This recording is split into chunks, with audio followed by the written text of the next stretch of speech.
Olá, bem-vindo ao canal Lamparina Acesa. A paz de Cristo para você. E vamos realizar a segunda parte do ensino em Lucas 21.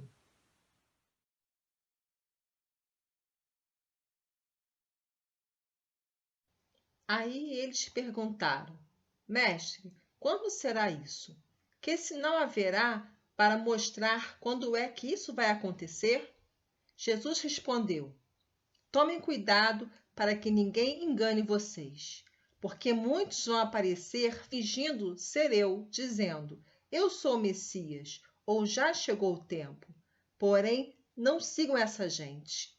Não tenham medo quando ouvirem falar de guerras e de revoluções, pois é preciso que essas coisas aconteçam primeiro. Mas isso não quer dizer que o fim esteja perto. E continuou: uma nação vai guerrear contra a outra, um reino atacará outro. Em vários lugares haverá grandes tremores de terra, falta de alimentos e epidemias. Acontecerão coisas terríveis e grandes sinais serão vistos no céu. Mas antes de acontecer tudo isso, vocês serão presos e perseguidos.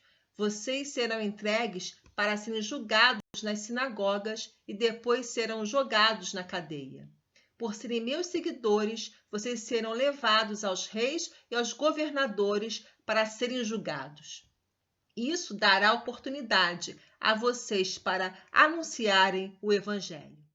Resolvam desde já que não vão ficar preocupados antes da hora com o que dirão para se defender, porque eu lhes darei palavras e sabedoria, que os seus inimigos não poderão resistir nem negar.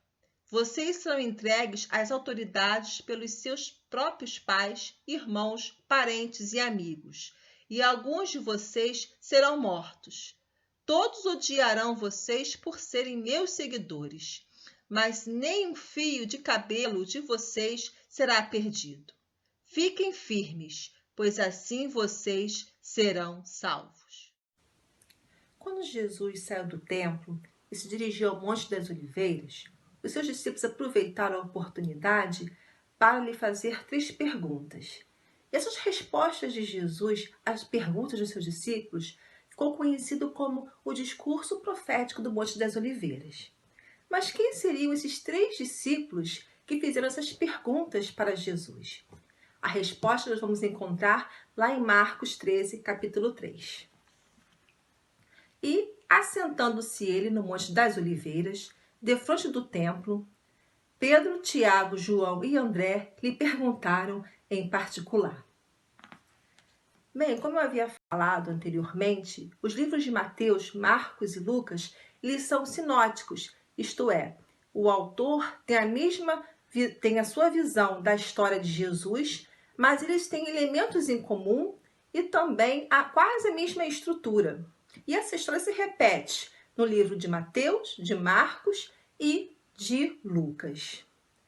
Então, Mateus 24, Marcos 13 e Lucas 21, eles contam a história de Jesus.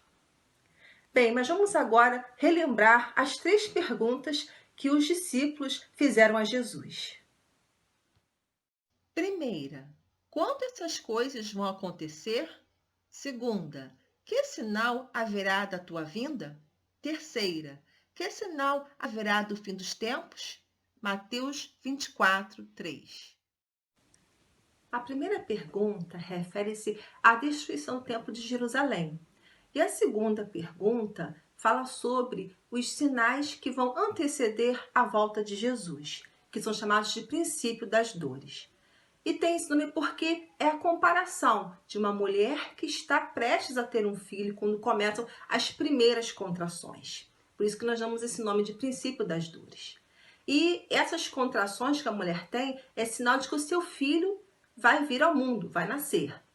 E a mesma coisa são os sinais dos fins do tempo. Quando começarem a aparecer os primeiros sinais, isso significa que a volta de Jesus está mais próxima.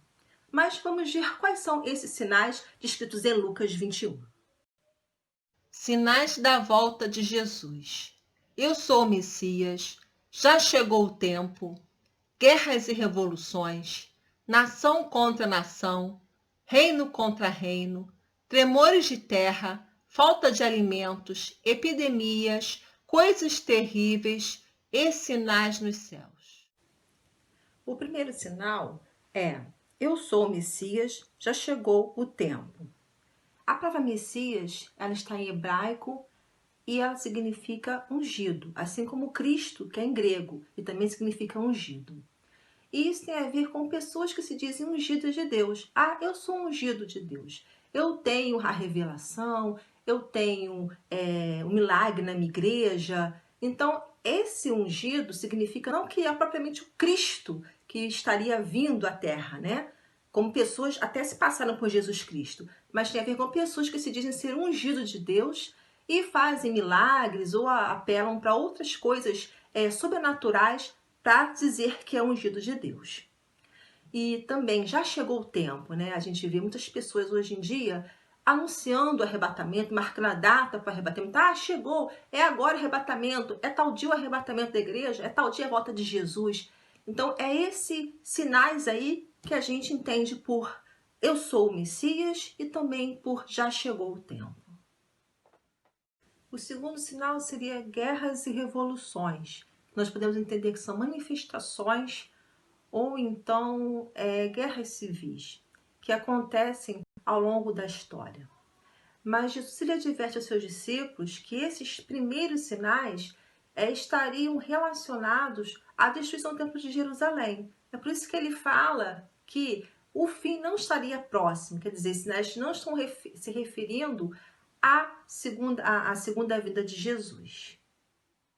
O terceiro sinal seria nação contra nação e reino contra reino. Há uma diferença entre as palavras nação e as palavras reino. A palavra nação vem do grego etnê, que significa conflitos étnicos, isto é, branco contra negros, judeus contra muçulmanos e Oriente contra o Ocidente. E a palavra reino vem do grego basileia, que significa entidades políticas ou conflitos políticos e conflitos ideológicos, como esquerda, direita, muçulmanos e cristãos. É esse o sentido dessas palavras, nação e reino. Quarto sinal seriam tremores de terra ou terremotos. Quinto, falta de alimentos. Sexto, epidemias. Sétimo, coisas terríveis. Essas coisas terríveis nós podemos dizer que são crimes hediondos, desastres da natureza, fenômenos de natureza que ocorrem. Oitavo, sinais nos céus, que são sonhos ou aparições no céu. Nono, perseguições, prisões, traição e ódio aos seguidores de Cristo. Este sinal, ele foi experimentado pela igreja primitiva. Nós podemos ver lá no livro de Atos. E ocorre ao longo da história da igreja cristã, nos dias atuais e até a volta do Senhor Jesus. Eu estava lendo uma reportagem no Portas Abertas, que é uma entidade que ajuda a cristãos perseguidos no mundo, que na Somália, os cristãos de lá estão sendo acusados por um grupo islâmico de ser os disseminadores da Covid-19. E diante desse quadro catastrófico, disseminador que nós tivemos em Lucas 21, no próprio texto nós encontramos o Senhor Jesus nos encorajando com 4 recomendações. 4 recomendações de Jesus. Primeira, não sejam enganados. Segunda, não tenham medo. Terceira, não fiquem preocupados. Quarta, fiquem firmes. Não sejam enganados. Está lá no verso 8, que diz: tomem cuidado que ninguém engane vocês, porque muitos vão aparecer fingindo ser eu, dizendo, eu sou o Messias, ou já chegou o tempo. Porém, não sigam essa gente. Então, cuidado com os falsos profetas, cuidado com as falsas palavras de esperança, porque tudo tem um propósito para Deus. E com certeza essas coisas devem acontecer, porque é preciso cumprir uma promessa do Senhor Jesus, que é a sua volta. Segundo, não tenham medo. Versículo 9. Não tenham medo quando ouvirem falar de guerras e de revoluções, pois é preciso que essas coisas aconteçam primeiro, mas isso não quer dizer que o fim esteja perto. Deus, ele é soberano, ele está no controle de todas as coisas.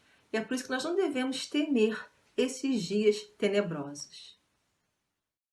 Terceira, não fiquem preocupados. Versículo 14.